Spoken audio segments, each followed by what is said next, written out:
Olá pessoal, sejam muito bem-vindos a mais um episódio especial do Justiça Seja Feita, o podcast da Defensoria Pública do Estado da Bahia. E esse mês em que celebramos e refletimos sobre o Novembro Negro, dedicamos nossa conversa ao tema da equidade racial e ao combate ao racismo. É um privilégio e um momento raro e valoroso ter neste espaço 3 mulheres que são absolutas referências em suas áreas, liderando o debate e o combate ao racismo no Brasil. Este será um encontro de ideias e estratégias muito proveitoso. Vem com a gente! Para debater esse tema essencial, recebemos a doutora Mônica Antonieta, defensora pública, coordenadora adjunta do Núcleo de Equidade Racial da Defensoria Pública do Estado da Bahia. Doutora Mônica, seja muito bem-vinda. Muito obrigada, o prazer é meu. Então, dentro dessa temática, não tem como a gente recusar. A gente precisa estar presente. Que coisa boa. Doutora Mabel Freitas, pós-doutora em Educação, mestre em Políticas Sociais e Cidadania e referência nacional em Educação Antirracista. Seja muito bem-vinda, doutora. Muito obrigada, Bárbara. É um prazer sempre contribuir para o sucesso do letramento racial da Defensoria Pública do Estado da Bahia. E doutora Andremara Santos, juíza titular da primeira vara da violência doméstica familiar contra a mulher de Salvador e integrante da Comissão de Igualdade, Combate à Discriminação e Promoção dos Direitos Humanos do TJ Bahia. Seja muito bem-vinda, doutora. Muito obrigada. Obrigada mesmo pela oportunidade de estar aqui para esta conversa. Agradeço imensamente a presença de vocês e para darmos início à nossa conversa, a pergunta é retórica, mas necessária. O marco zero do debate. Afinal de contas, existe racismo no Brasil e, mais especificamente, na Bahia. Eu gostaria de ouvir cada um de vocês sobre isso. Doutora Mônica, vamos começar com a senhora. Bom, pergunta retórica, pergunta importante, pergunta necessária. Existe racismo, sim, mas a verdade é que todas as pesquisas, todos os dados tratam o racismo sempre como uma premissa. Então, todas as questões relacionadas à desigualdade levam a este lugar de que é o racismo a causa das situações de desigualdade, é o racismo a causa das situações de necrocer, de negrofobia, situações que nós vivenciamos dia a dia. Mas a questão é, existe racismo? Quem é o racista? Temos que partir também deste ponto, porque hoje ultrapassamos a questão da democracia racial alavancada, né, pelo Gilberto Freire, mas as pessoas entendem que existe racismo. Todavia, ninguém se vê como racista. Então, assim, se existe racismo, quem é o racista? Então, são questões que a gente precisa debater. Discriminação, preconceito e racismo. Mas quem pratica, quais são as condutas, onde elas estão, né? Em que momento na sociedade nós podemos identificá-las? Doutora Andremara, eu gostaria da sua contribuição. Falar em racismo, eu me lembro, e quem é racista, quem é ou a racista, eu me lembro de doutora Sara Gama, do Ministério Público, que diz que toda vez que é chamada para conversar com agressores, ela, que cuida dessa parte da defesa da mulher em situação de violência no Ministério Público, ela se apresenta se descrevendo e dizendo que ela é uma mulher machista em desconstrução. Por quê? Porque essa perspectiva de que homens sejam superiores a mulheres, não é essa perspectiva machista nesse aspecto de patriarcado de uma cultura, permeia todas e todos, não é? Mesmo que não saibamos. E na questão do racismo, tem isso também, porque muitas vezes nós, negras e negros, não somos capazes de identificar que estamos sendo discriminados em razão da racialização dos nossos corpos, que foi feita por um modo de produção, né? Aquele capitalismo inicial que explorou os nossos corpos, os racializou como de seres inferiores e que não tinham nada de histórico, de valor a não ser a força do trabalho que foi comercializada entre aqueles donos dos bens de produção, e só isso. O resto era selvageria, era atraso, não haviam civilizações por trás. Então, tanto que ser negro passou a ser sinônimo de uma besta, tipo, um ser sem alma.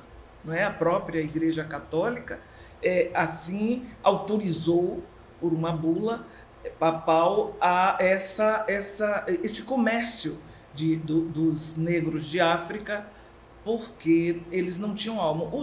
Os indígenas das Américas, esses tinham alma e assemelhavam-se a crianças. Então, há todo um nível de conhecimento e de estigmatização e de colocar um selo, uma marca, esta não vista como aquelas que marcaram a ferro e fogo os corpos dos nossos ancestrais, mas a marca da menos-valia enquanto ser pensante e que poderia contribuir e que contribuía e que contribuiu para a evolução da humanidade, tanto sim que em termos de civilização ocidental nós começamos a contar a história a partir da Grécia Antiga, sem mencionarmos que a academia grega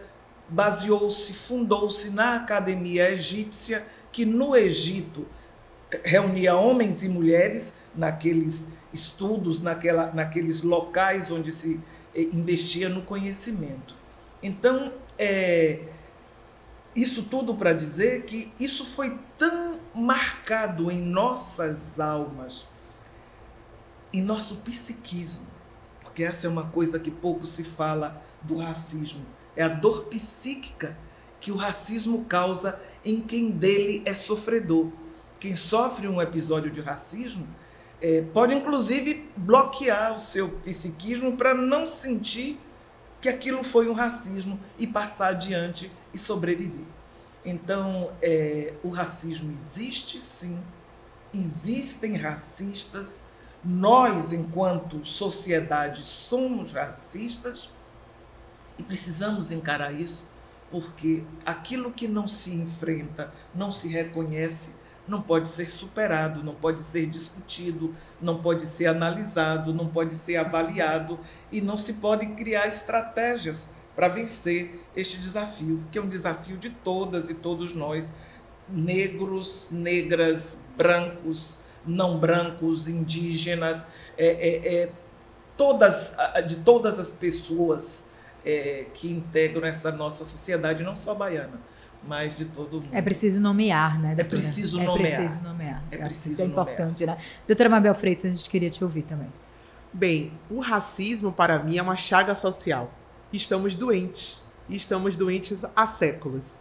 Quando a gente pensa em a história do Brasil e a gente marca, por exemplo, a chegada dos corpos trazidos de maneira forçosa do continente africano, a gente já começa a entender que as pessoas chegaram aqui e os colonizadores disseram o que fazer e não como fazer. Então sabiam da engenhosidade da mão de obra que estava sendo trazida para cá. Entretanto, o que se divulga é a anomia social, que é o desajuste para viver em sociedade. É a ausência de intelectualidade, como se as pessoas não tivessem cognição. E é importante a gente entender que a partir desse momento, quando pisa em solo brasileiro um corpo preto, esse corpo preto traz todo o legado da ancestralidade. E, lamentavelmente, a gente tem esse apagamento diário. Então, em se tratando especificamente do nosso viver em sociedade, nós que somos mulheres pretas e estamos ocupando, né, cada uma um cargo, uma função dentro do que escolheu para trabalhar profissionalmente, a gente não tem uma barreira que nos blinde. O cargo não blinda, a titulação não blinda, porque o racismo é perverso e ele é atualizado. Então, se outrora nós falávamos o tempo todo em uma postura racista que dizia que, por exemplo, nós não poderíamos estudar, então Luiz Gama foi proibido de cursar direito Entretanto, ele estudou de maneira autodidata, ele frequentou a escola como ouvinte, a universidade como ouvinte, aprendeu e se tornou um grande rábula. E aí a gente dá um salto gigantesco no tempo e a gente vê hoje a quantidade de estudantes pretos que entram na universidade, sendo cotistas ou não, e ainda assim, vários professores e várias professoras são pessoas que olham para esses corpos e desconsideram a história que é trazida. Então, hoje também, a gente tem a prática do racismo de maneira muito atualizada, tecnologicamente estruturada. Todas as vezes que a gente vai a um aeroporto e a gente é barrado, é uma fiscalização aleatória. Mas como é curioso que essa aleatoriedade é sempre para um corpo que tem na pele a cor da noite. Então, é importante que a gente revisite, e eu sempre costumo dizer que racismo não é mimimi. Porque mimimi é minha misericórdia para a sua miopia. Eu trago dados objetivos, eu trago dores subjetivas, eu sou pesquisadora dessa área, eu me debruço com muito respeito e com o que a ciência me cobra, com todo rigor. Eu posso voar na criatividade, mas eu sou rigorosa na minha proficiência científica. E ainda assim, quem pesquisa o racismo e quem tenta combater nos espaços de poder também sofre racismo no sentido de esta pessoa não tem a intelectualidade que vocês acham que ela tem. E a gente deixa evidente que é preciso nos reverenciar. Pegando esse gancho aí, doutora Mabel Freitas, eu queria que a gente colocasse na tela uma pesquisa separada pela nossa produção, uma pesquisa do site Poder 360, onde a gente fala que se existe preconceitos contra negros no Brasil, 72% das pessoas disseram que sim, e aí você tem preconceito contra... E as pessoas disseram que não. Quer dizer, é uma conta que não bate, né? Ela que não fecha, né, doutora Mônica? Justamente o que eu falei. Então, assim, a gente já ultrapassou aquela fase da democracia racial, mas, assim, as pessoas entendem que existe racismo, mas elas não conseguem se enxergar como racista e não conseguem identificar quais são as práticas racistas. Isso é muito comum. Hoje, aqui em Salvador, em uma pesquisa realizada pelo Núcleo de Equidade Racial da Defensoria Pública, nós chegamos a um dado que existem 93 ações judiciais que versam sobre os crimes raciais. Dentre essas ações, 10 processos já estão, né, arquivados, então não estão mais, né, aptos para análise, e dessas, apenas uma conduta é tipificada como racismo propriamente dito. O artigo 4º, né, que fala sobre a questão relacionada ao impedimento, ao acesso, né, dentro da questão trabalhista, dentro do ambiente de trabalho da iniciativa privada. Né. A maioria se relaciona com questões de injúria racial ou discriminação no ambiente virtual. E, assim, a dificuldade que a gente tem de comprovar essa conduta. Então, constantemente, nos finais de semana, pessoas negras são impedidas de acessar bares e restaurantes dentro da perspectiva de que não há reserva e que precisam ficar. Enfim, a gente tem essas notícias. Esses processos não chegam até a justiça, não chegam até o Poder Judiciário porque não há provas. Então, assim, as condutas, elas não são identificadas. Os fatos descritos na norma não conseguem encontrar um amparo dentro da análise ali do profissional do direito que vai verificar se há ou não crime. Então, isso aí é muito complicado. Falta a investigação e o julgamento com perspectiva racial. Com certeza, né? Porque isso traz, dentro de uma perspectiva, tendo esse letramento, essa educação antirracista, quer dizer, passando por essa capacitação, a pessoa pode identificar melhor.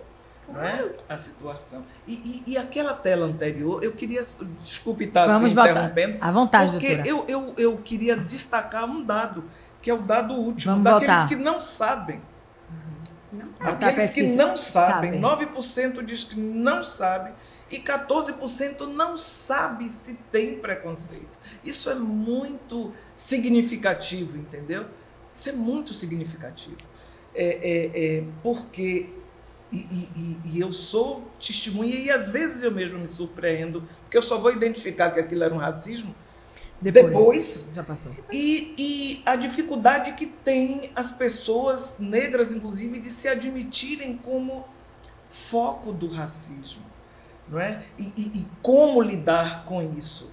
Então, é significativo. Eu gosto sempre de olhar não só o que os números dizem, mas o que os números escondem. Sim. O que os números escondem. Porque para nós admitirmos estarmos sendo discriminados racialmente, implica em tocar naquele ponto da dor psíquica que luta para não nos deixarmos diminuir.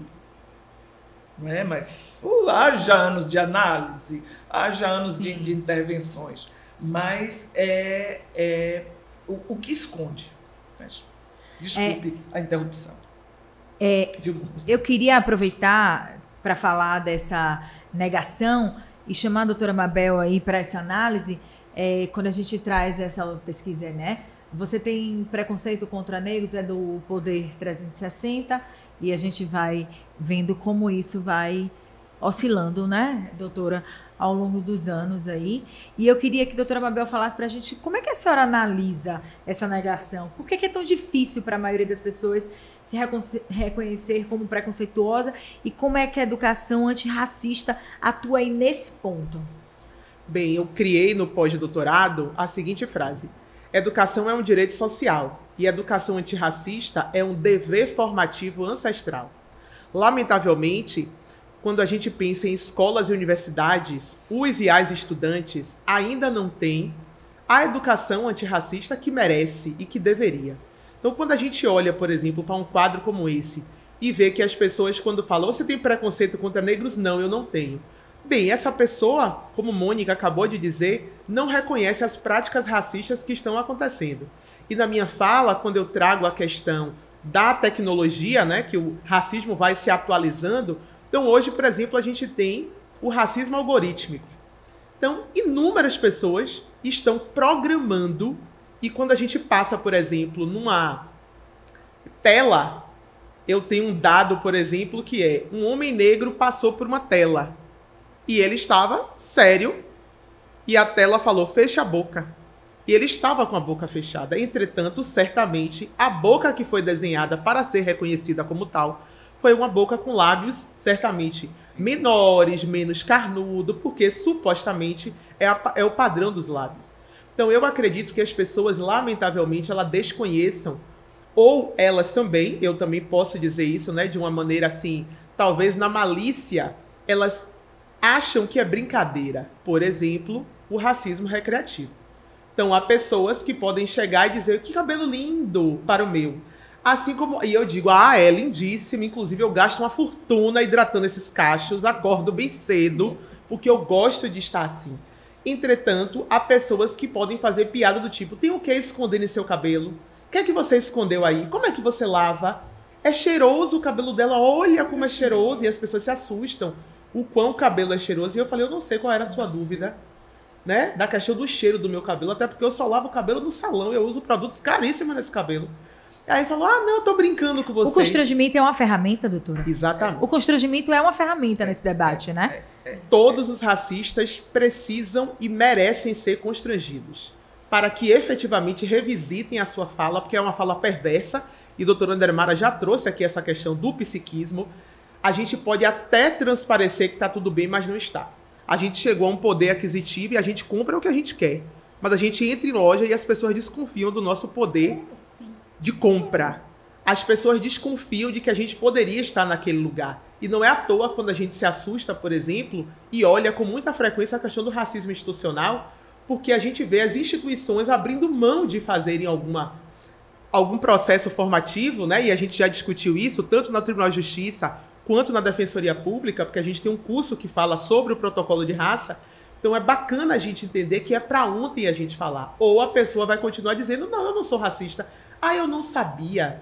Né? E a pessoa passa por um constrangimento, por uma humilhação, é impedida de entrar em um lugar, é desconfiado de que Mônica seja, por exemplo, uma defensora pública, de que doutora Andermara seja uma juíza, e aí fala, não, mas é porque eu não sabia, ou desculpe, não foi minha intenção. A sua intenção, a gente não sabe. Agora, que racismo é crime, você precisa ser punido de maneira exemplar, isso sim. Doutora Andermara, eu queria que a gente falasse como essa negação e essa invisibilidade, ela ela atua por parte dos atores do sistema, do senso comum, impacta no avanço institucional? A senhora até falou sobre isso aqui, como é que as instituições estão se preparando para isso, né? Eu vou só corrigir uma coisa, não é invisibilidade, é invisibilização. Porque o que acontece, nós não somos invisíveis. A questão não é invisível, a questão é latente. Para quem chega de fora, por exemplo, quem chega de fora da Bahia, eu tenho um compadre espanhol, outro dia uma amiga de fora ficou arrasada quando chegou aqui e descobriu quão racista a Bahia era. Entendeu? Então, isso, claro, reflete nas instituições às quais pertencemos. Não é? Porque não é por isso, não é por aquilo, mas não é sua hora, não é seu momento, não tem o que faça, como é, pode se pintar de ouro, não é? O defeito da cor, como diz a nossa acadêmica, não é? Nova integrante da Academia Brasileira, o defeito da cor pesa em determinada medida, se não em uma medida muito grande, para pelo menos diminuir o valor, diminuir tudo o que cada uma faz quando se é uma pessoa racializada de forma negativa, porque se for racializado como, não é, quer dizer, o branco é o normal, não é? Branco, hétero, homem, não é? Mulher branca, isso é tido como sendo o padrão de ser humano, não é? Nós seríamos os divergentes, não é? Nós seríamos todos os outros que não estivessem nessa condição, tanto que o assimilacionismo prega o quê? Que haja uma aculturação e que você passe a querer se apresentar como branco, com o cabelo alisado, com a pele clara, para poder fazer isso. Isso tudo repercute, porque o que são as instituições? Senão essas estruturas de poder que organizam a sociedade em que vivemos, de acordo com o pacto que tenhamos. Então, nessas instituições, a gente vê que não há uma igualdade, porque a equidade já é uma estratégia para acabar com a desigualdade, para que todos, para suprir a ausência da igualdade, então para dar mais a quem menos tem, para que ele possa chegar na mesma condição do outro na disputa pelas garantias e direitos que a nossa Constituição assegura. Então, as instituições refletem isso. Então, refletem à medida em que o número de negras e negros numa cidade, num estado, numa cidade que diz ser ter a maior população negra fora da África, então a representatividade é muito... Não acompanha, né, doutora? Não é não acompanha, é aviltante. Vou dizer assim, não é Sim. só não acompanhar, é aviltante. Sim. É aviltante. Não é? Os negros em lugar de poder, uma irmã minha, agora a gente já vê mais uma maior diversidade no cinema não, nas novelas, vamos botar assim, na TV aberta, mas uma irmã minha, umas 2 décadas atrás, namorou um alemão e ele ficou aqui escandalizado com o que via na televisão, porque ele não via os negros na televisão. Eu fui como observadora das eleições, do segundo turno das eleições da Colômbia, fui numa missão do TSE em 2022 e fiquei espantada. Eles têm, pelo que eu investiguei, eram 4% de negros e a diversidade na televisão, os jornalistas, os apresentadores e apresentadoras, a diversidade era maior do que era aqui na Bahia, por exemplo. Eu fiquei chocada com aquilo. Então, as nossas instituições reproduzem. E por isso que isso é um assunto que tem que ser discutido nas instituições. Nós vemos, só para um exemplo prático, a luta que e aí dentro do meu poder, para a compreensão do que é que se cuida quando se tem uma comissão de heteroidentificação? Do que é que está tratando? Que é garantir que não haja fraude numa política pública afirmativa que garante um mínimo de reparação a essa população racializada que não tem a mesma condição de acesso que têm as outras pessoas para galgarem esses cargos. Eu digo, inclusive, que é bastante pesado para mim, por exemplo, como integrante da Comissão de Heteroidentificação do Tribunal de Justiça, que eu saio sempre com a impressão de que, poxa, para os negros é preciso passar por mais esta etapa para a confirmação da sua declaração de identidade racial, quando mas ele tem de passar por aquilo para que pessoas que não estão naquela condição não fraudem e não passem na frente, ou que ele não compareça e essas vagas sigam para a concorrência normal, a concorrência ampla. Então, é por isso que é preciso... tem de mudar a sociedade, tem de educar a sociedade para que as instituições reflitam essa nova condição, e por isso o Novembro Negro é mês de resistência. Mas eu já cheguei aqui perguntando, e cadê o dezembro, janeiro, todos os outros meses do ano? Sim. Todos os meses do ano. Mas é bom que se tenha a dimensão do que é resistir, por meio da literatura, não só Defeito de Cor, mas Água de Barrela. Na minha pele de Lázaro Ramos, eu não li o segundo livro, já comprei até em e-book, mas assim, ele traz para um contexto atualizado e faz remissão, é como um livro acadêmico em que ele remete a toda a bibliografia, a todos os instrumentos de pesquisa, não é só o que eu senti, não. É um livro denso, dentre outros livros, mas estou dando assim 3 exemplos: Eliana Cruz, Ana Maria Gonçalves e Lázaro Ramos, não é?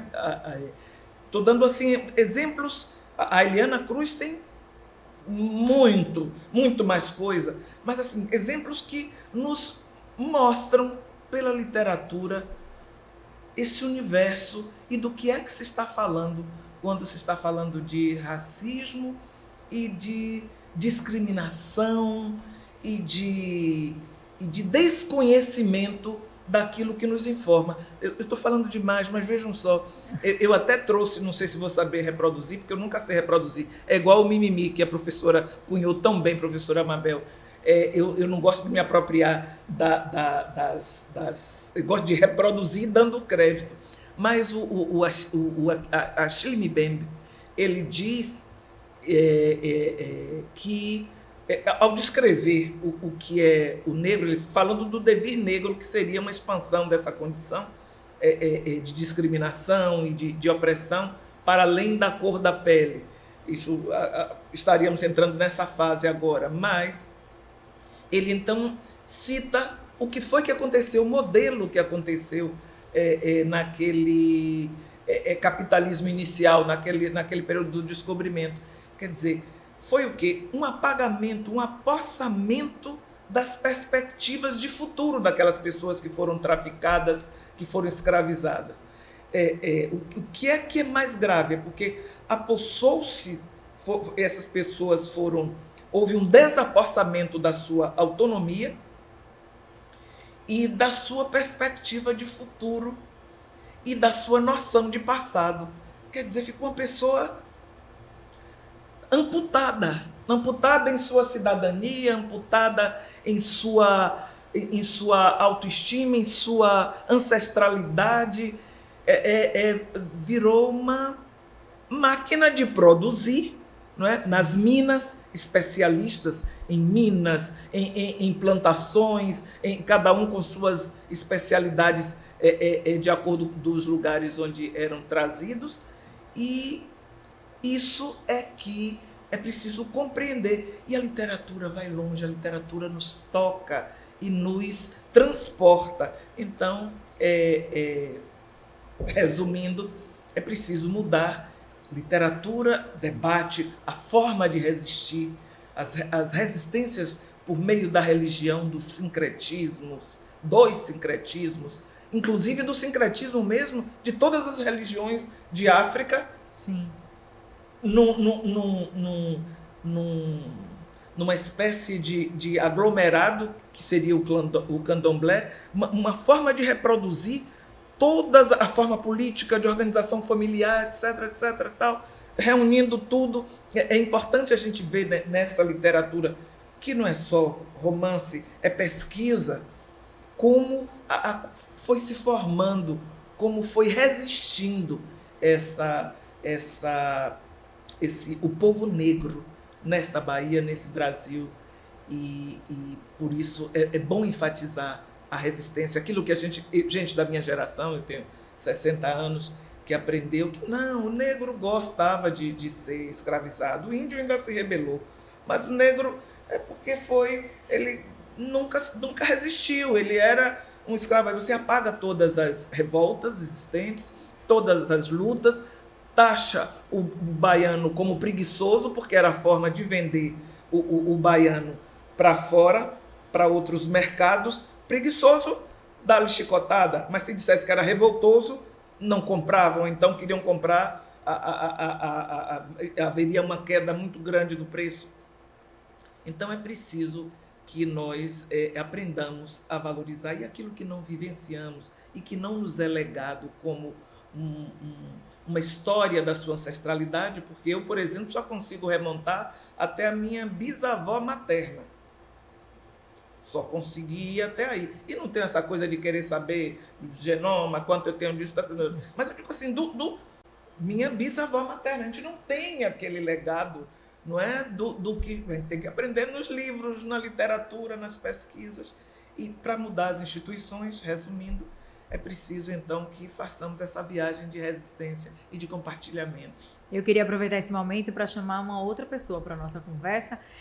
O combate ao racismo e a promoção da equidade se faz com grandes lideranças, e nós temos uma grande liderança no DPE Bahia, que está em viagem pela Defensoria e não pôde estar aqui, mas fez questão de participar. Vamos rodar um vídeo da doutora Laísa Rocha, defensora pública e coordenadora das especializadas da capital. Como defensora pública de infância e juventude e mãe de 2 crianças pretas, eu acredito no poder transformador da educação. O Infância Sem Racismo é um importante projeto de educação e direitos da Defensoria Pública do Estado da Bahia, que tem como objetivo principal estimular a educação antirracista, trazer visibilidade para essa pauta étnico-racial, trabalhar com famílias, educadores e crianças em prol de uma sociedade mais justa e igualitária. E um dos produtos do nosso Infância Sem Racismo foi o nosso Querida Bia, esse livro que inspirou e inspira muitas crianças negras. Teve um alcance enorme, que virou material pedagógico aqui no município de Salvador e alcançou cerca de 160 mil crianças. Ver esse livro premiado nacionalmente me traz uma alegria enorme e uma satisfação pessoal, porque não deixa de ser uma reparação pelas minhas vivências e não deixa de ser uma possibilidade de um futuro melhor para as crianças dessa nova geração. A prevenção é um caminho poderoso para romper o ciclo do racismo. E a Defensoria Pública segue atuando nessa perspectiva para transformar vidas. Doutora Laísa, maravilhosa. Doutora Mônica, queria aproveitar, depois dessa mensagem inspiradora, né, doutora Laísa, para saber como o assunto da equidade racial tem sido tratado na Defensoria Pública e quais são os principais projetos e as conquistas do núcleo este ano. Bom, a Defensoria Pública do Estado da Bahia tem trabalhado com a equidade racial dentro de uma perspectiva de educação antirracista, primeiramente, e para além disso uma política de atendimento voltada para corpos negros que sofrem o racismo dentro das vivências, na encruzilhada das opressões sociais. Então, nós hoje temos uma política de atendimento voltada as comunidades remanescentes de quilombos, através de um projeto denominado Aquilomba, DPE Bahia, que é um chamamento para a Defensoria se aquilombar, se apropriar dessa pauta e justamente trazer um conforto, né, para essas populações que sofrem esses atravessamentos, né, garantindo a efetividade dos direitos negados. Dentro dessa perspectiva também da equidade racial, nós estamos trabalhando com a política de atendimento às vítimas de crimes raciais. E, para além disso, de tudo que foi falado aqui, é importante a gente deixar claro que, dentro do projeto de nação brasileira, então, a gente tem uma ideia, assim, muito certa de que esse projeto, ele não obteve sucesso. Porque corpos escravizados, né, a partir do 14 de maio de 1888, nós não tivemos uma política de reparação adequada até hoje. Então, quando a gente fala de cotas raciais, quando a gente fala de políticas afirmativas, inclusive dessa política da Defensoria Pública do Estado da Bahia, nós não vamos conseguir reparar nunca essa ideia desses corpos que não têm a humanidade, né, que não conseguiu completar o processo de humanidade, né, porque essa ideia de universalismo, essa ideia de liberdade, de igualdade, dentro do projeto liberal, ela não alcança os corpos negros. E nós temos hoje uma evidência muito grande quando a gente trabalha com a questão da letalidade policial. O Estado, ele mata. Se nós estamos aqui, não é pelo Estado, é a despeito do Estado. Então, nós temos hoje uma luta muito grande dentro da Defensoria Pública do Estado da Bahia, voltada a essa perspectiva de trabalhar com essas vítimas diretas e indiretas da letalidade do Estado dentro desse projeto genocida que hoje também é verificado, né, contra a população negra, contra os corpos negros. E, além disso, em razão daqueles que ficam, esse vampirismo que suga todos os dias a sua, né, incompleta humanidade e também a sua saúde. Porque, assim, o corpo negro, ele já sofre desde o momento da concepção. Então, assim, as taxas de mortalidade são altíssimas. E a gente sabe que a mulher negra sofre, além de todas as faltas, de todas as negações, violência obstétrica. Então, assim, a luta é muito grande. Porque, além dessa questão, a gente ainda encontra dentro da perspectiva da mulher negra, que nós não falamos, né, uma questão do déficit da distribuição dos afetos. E por isso nós temos uma demanda enorme na Defensoria Pública de mulheres negras que são mães solo, mulheres negras que são mães das vítimas da letalidade policial, mulheres negras que estão justamente dentro da perspectiva da ausência de todos os direitos. E elas batem a porta da Defensoria, e é a Defensoria que acolhe. Então, para além do projeto do Núcleo de Equidade Racial, nós temos a Defensoria Pública, que é justamente a porta, né, que acolhe essas mulheres. É justamente o que elas têm. Então, é isso, né? É o nosso público. Então, quando a gente fala de racismo, a gente está falando justamente da atuação da Defensoria Pública, porque a Defensoria Pública atua basicamente nas demandas das encruzilhadas. E quem está nessas encruzilhadas das negações, das opressões? As mulheres negras, os corpos negros, né? E, assim, um mínimo de mulheres negras estão ocupando espaços na Defensoria Pública, a doutora Laísa, a doutora Raquel e outras que eu não vou aqui citar, porque senão a gente não vai chegar ao nosso objetivo. Mas, assim, o que a gente tem feito e o que a gente pode fazer é mudar a cara da instituição, né? E a gente precisa, para isso, entender que a instituição é uma instituição racista como qualquer outra. Partindo desse pressuposto, vamos tentar reduzir, né, isso dentro da Defensoria Pública, não apenas através das práticas para fora, mas também para dentro da instituição. E existe uma intencionalidade da gestão de colocar pessoas pretas, né? Sim. Nesses lugares de poder, de decisão. Como é que a senhora avalia isso? Qual a importância disso para esse funcionamento? Existe uma intencionalidade, na verdade já existe uma normativa dentro da Defensoria Pública, e essa normativa ela foi publicada em 2021, mas essa gestão da Defensoria Pública está dando efetividade, porque mais de 30% dos cargos de gestão hoje na Defensoria Pública, mais de 30% são ocupados por pessoas negras, né? Principalmente por mulheres negras. Então, da capital até o interior, a gente tem uma distribuição de mulheres negras ocupando coordenações, ocupando cargos de gestão, e isso é muito importante para dar visibilidade, porque assim, na minha infância, a minha referência era a Globeleza. Então, assim, o que eu queria fazer era sambar, né? Porque era a única mulher negra que eu me identificava, que era mais parecida comigo, era a Valéria Valença lá sambando seminua na televisão.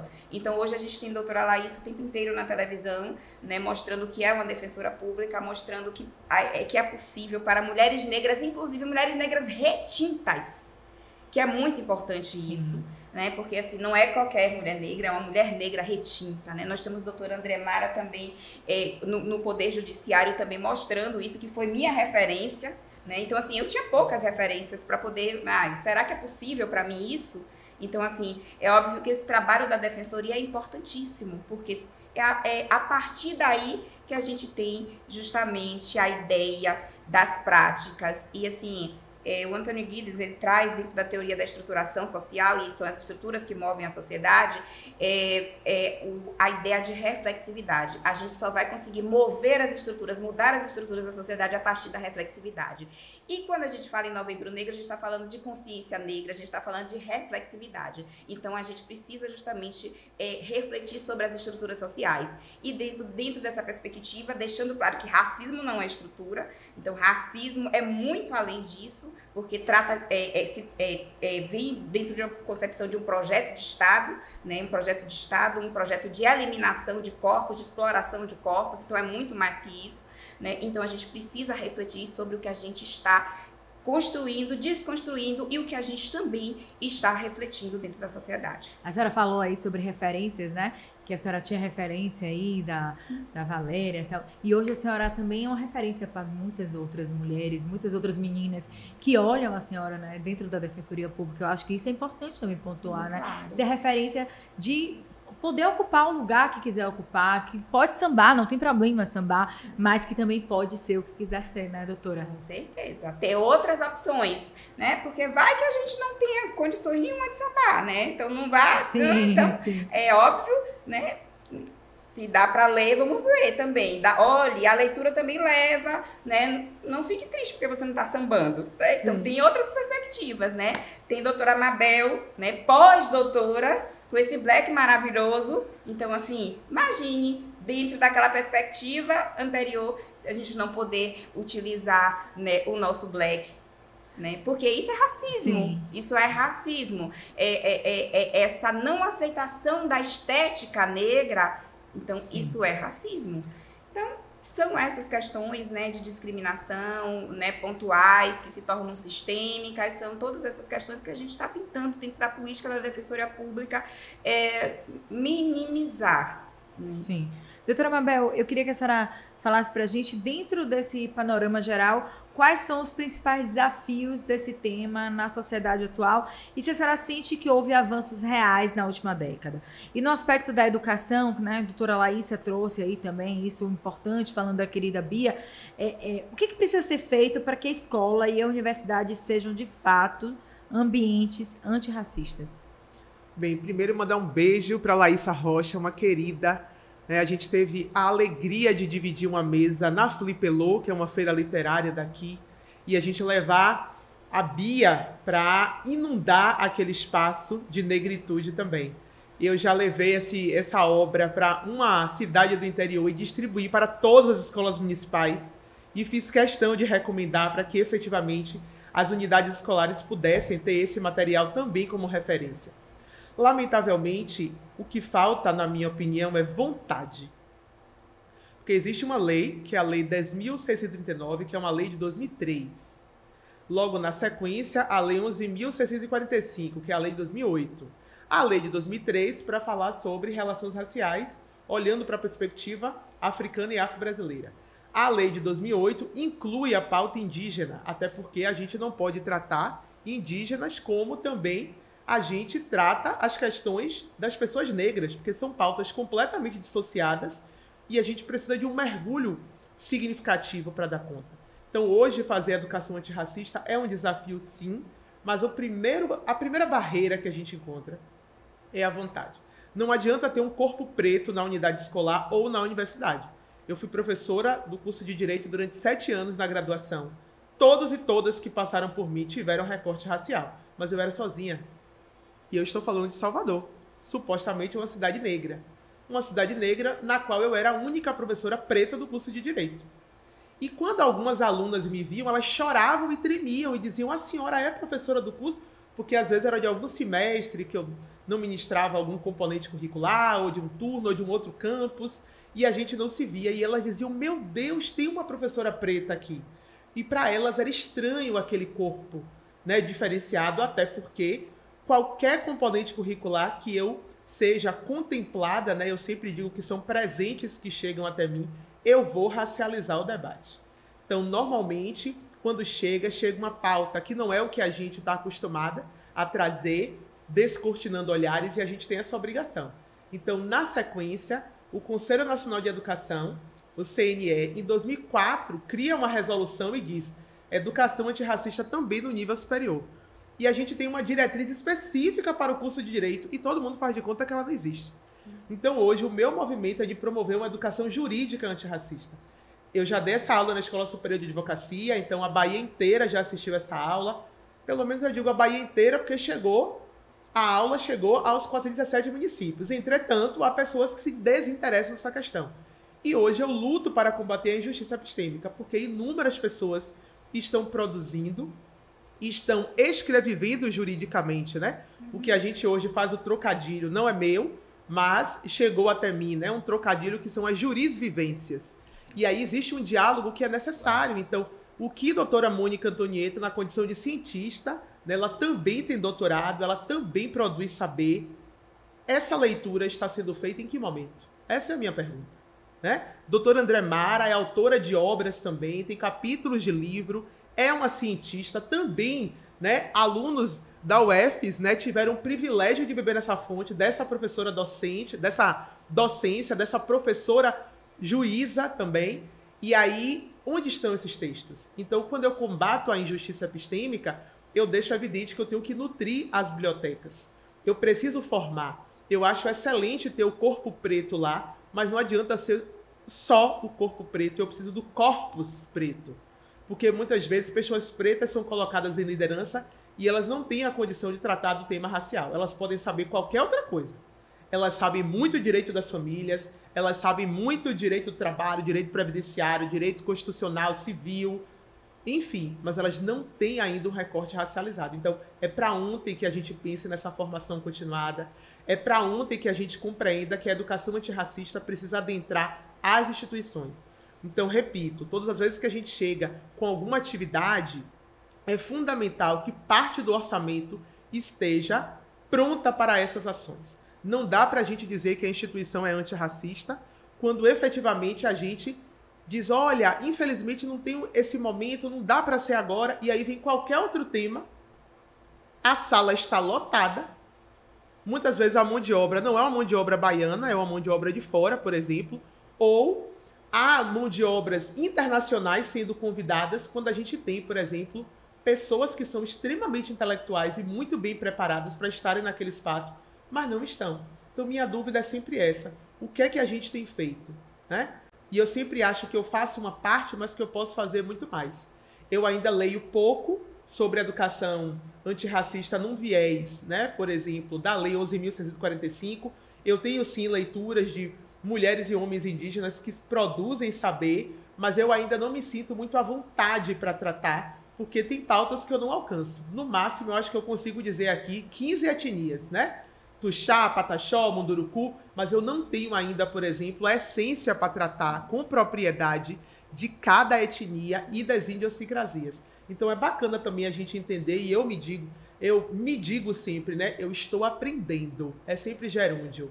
Ah, mas você sabe muito. Eu sei uma parte. Mas eu preciso ainda aprender muitas outras coisas, porque as pessoas cobram tudo. Eu já dei palestra e alguém perguntou, sim, doutor, eu queria agora que a senhora falasse sobre o cabelo. Eu falei, minha flor, eu posso falar do meu. Sim. Mas assim, eu não pesquiso o cabelo. Então eu posso lhe indicar autoras que pesquisam. Então é bacana também que a gente tenha a honestidade intelectual, sabe? De dizer, eu vou até aqui. E eu digo isso porque eu estou diante de duas mulheres com as quais eu dialogo muito.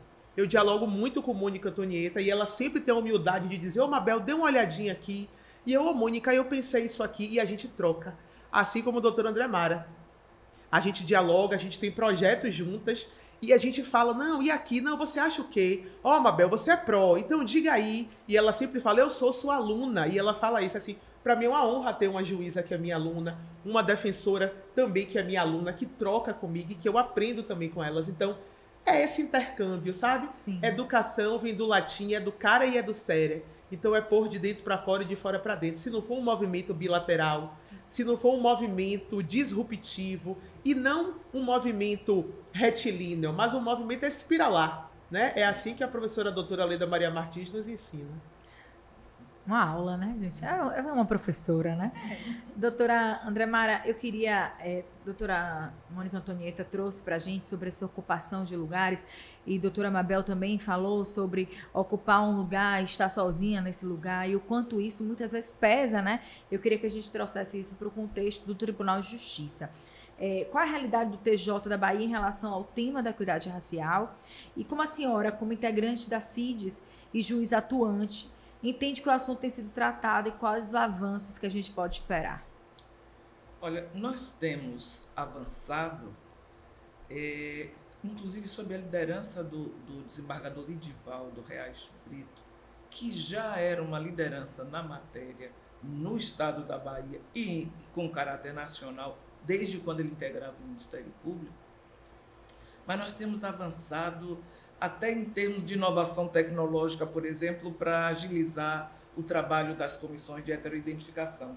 Na primeira edição da comissão de heteroidentificação para as provas do ENAM, do Exame Nacional da Magistratura, foi então, a pedido do desembargador Lidivaldo, criado um sistema, o doutor Sadraque foi quem diligenciou isso junto à CETIM, para facilitar o trabalho, a documentar o trabalho realizado.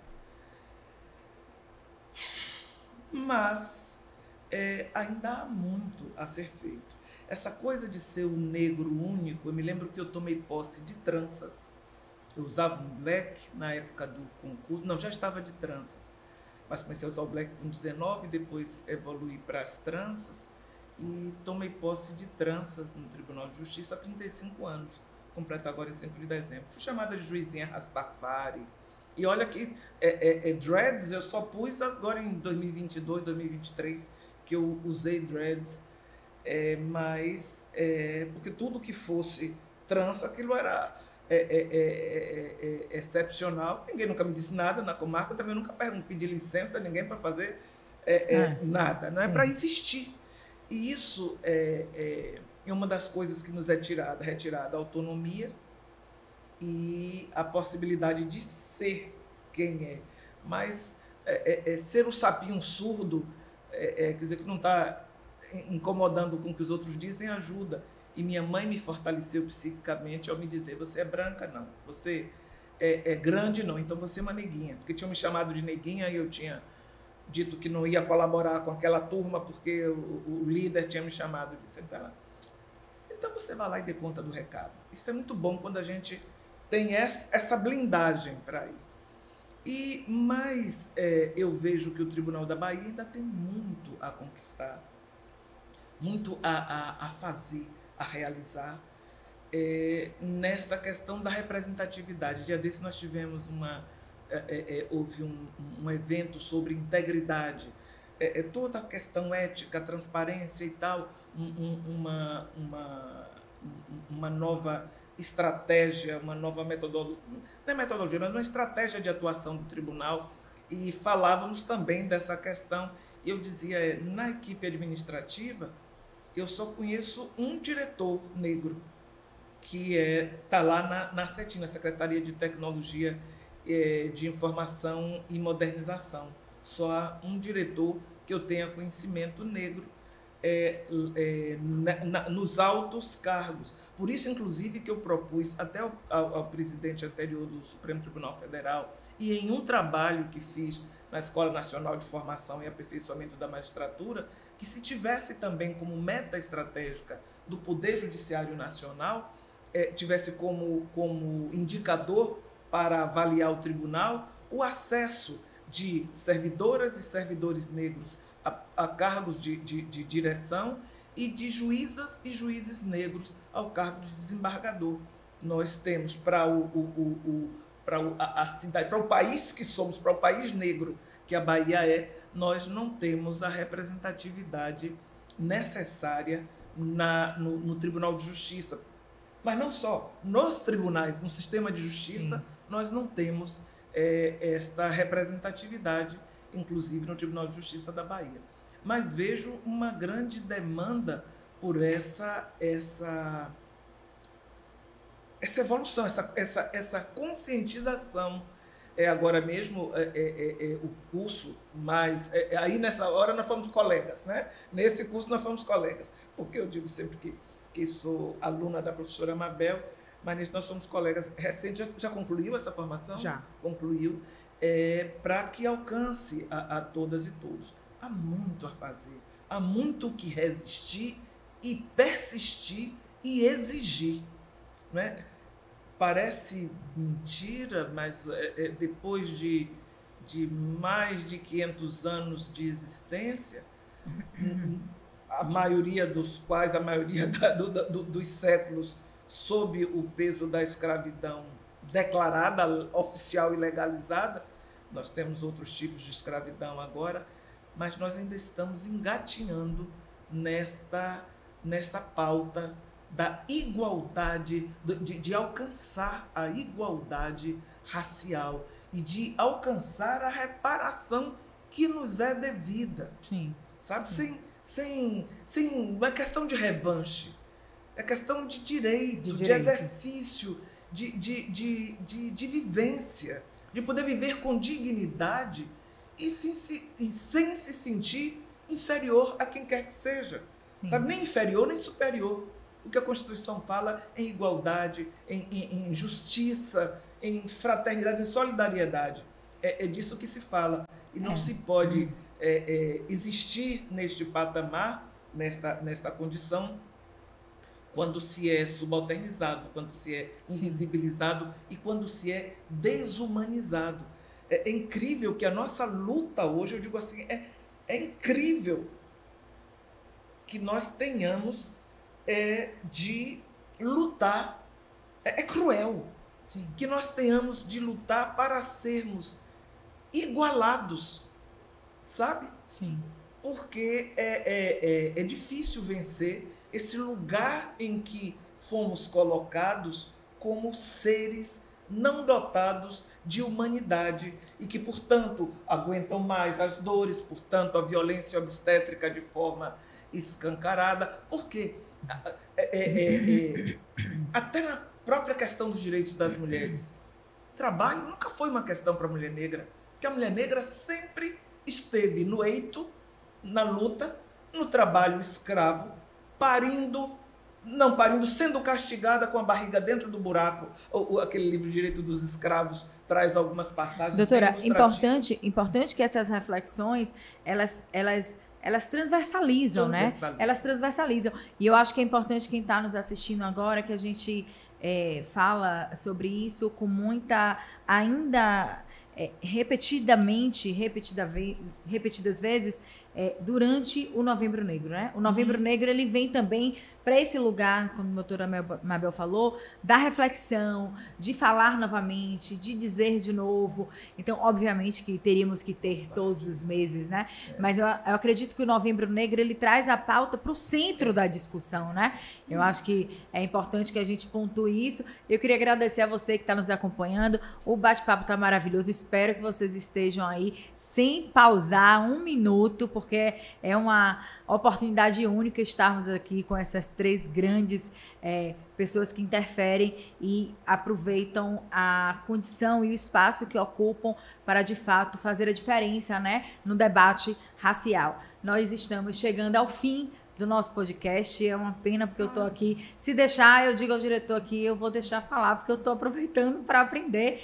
E nessa finalização aqui, eu queria agradecer a presença de vocês e pedir que vocês deixem uma mensagem para quem está nos assistindo, falando da relevância desse debate, sobretudo nessa pauta aí do Novembro Negro, que é quando a gente conversa com o nosso público. Doutora. Bom, o novembro é um mês de reflexão, né? Por isso, né, consciência negra. Então, essa reflexão ela é essencial para que a gente consiga mover as estruturas sociais, as estruturas que foram institucionalizadas, né? Então, a gente só vai conseguir mudar e realmente construir uma sociedade mais justa e igualitária, que a gente fala muito de justiça, mas a gente pouco fala das injustiças, né? A partir do momento que houver equidade racial e, principalmente, consciência racial.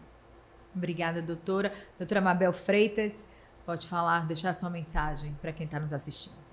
Bem, eu sempre digo que a Maria Filipa que habita em mim saúda a Maria Filipa que habita em cada um e cada uma. Eu desejo que a gente deixe desaguar essa guerreira preta que aí está, que traz todo o legado ancestral. Desejo que quando você se sentir enquanto preta única ou preto único, você possa trazer os demais e as demais. Todas as vezes que a gente está no espaço, a gente precisa trazer os nossos e as nossas. Não dá para fazer de conta que tá tudo normal. Cuidado para não confundir a palavra normal com a palavra comum. Racismo não é normal e nem deve ser. Racismo é crime. O racismo, lamentavelmente, é comum. Então não normalize algo que a gente deve combater com muita veemência. Então eu desejo que a gente pare de celebrar no novembro uma reflexão que precisa ser diuturna. Que a gente entenda que novembro pode startar e unir forças, mas que a gente precisa nos demais meses debater com muito afinco, com muito respeito, com muita pauta, porque novembro a gente não tem agenda. Todo mundo convida a gente para tudo, a gente corre para conseguir dar conta, mas eu também quero ser convidado em janeiro, eu também quero ser convidado em abril, eu também quero poder dialogar em agosto, porque eu sofro racismo em todos os momentos. Então que a gente possa cada vez mais enegrecer as nossas epistemologias e reverenciar e bater pau para as pretas e para os pretos que estão ao nosso redor. Muito obrigada, doutora André Mara. Deixe sua mensagem para quem está nos assistindo. A minha mensagem vai na linha das que me antecederam para dizer o seguinte: neste Novembro Negro, aproveitem para se deixar envolver por esta temática e por essa consciência racial, porque, parafraseando mesmo a Kimberly Crenshaw, que cunhou o termo da interseccionalidade, isso aí já é parafraseando e ampliando o conceito, o racismo nos atravessa, não apenas entrechoca-se, ele nos atravessa de todas as formas, transversal, circularmente, de todos os jeitos. Então, procuramos aproveitar este Novembro Negro para, nesta imersão e nestas reflexões, conseguirmos nos deixar tocar, nos deixarmos sentir do que é que se está falando, de como somos atingidos, de que estratégias precisamos para poder vencer estes preconceitos, para tapar os ouvidos. Eu disse a uma aluna de um colégio estadual recentemente, ela disse: eu quero muito ser juíza. Mas eu digo: que maravilha, então seja surda e cega. E aí fui explicar a ela ao longo da palestra. Surda para não ouvir os nãos, que vão dizer: você não pode, você não consegue, etc. e tal. E cega para não enxergar o racismo que procura lhe diminuir e aquele olhar de diminuição ou de estranhamento, porque a discriminação se dá pelo estranhamento daquele corpo racializado em um lugar que não deveria, entre aspas, ser o dele. Não é o lugar, era o de limpeza, não é o lugar do protagonismo. E seriam os lugares subalternizados. Então é preciso que nos deixemos tocar, nos deixemos envolver neste mês de novembro por esta consciência racial que deve se dar em todas as direções, transversalmente, interseccionalmente, sob todos os ângulos, para que sejamos fortes e resistamos cada vez mais. Muito obrigada, doutora. Eu quero agradecer a você que nos acompanhou. A luta por um país com mais equidade é constante e necessária. Continuem ligados nos canais da Defensoria Pública da Bahia. Até o próximo episódio. Esse foi o podcast Justiça Seja Feita, o podcast da Defensoria Pública do Estado da Bahia. Até lá.